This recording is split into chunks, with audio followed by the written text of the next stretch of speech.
In this video, I'll show you how to change keyboard language in Windows 11. So open up this. I'm going to just tap on this. I'm going to go to my settings. So what you need to do now, so this is going to load up. So what you need to do, you're going to be able to see time and language. So click on it.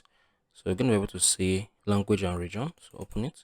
So from here, you're going to be able to see your Windows display language is currently United States. That is English.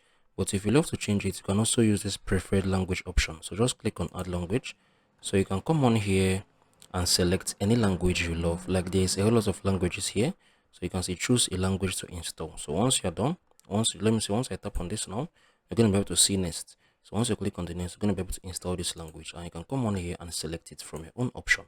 So once you're done, so you can come on here from your country and select your region. Select your region. Once you're done, you can also use this regional format. So you can select any of these. So if you found this video helpful, make sure you like and subscribe.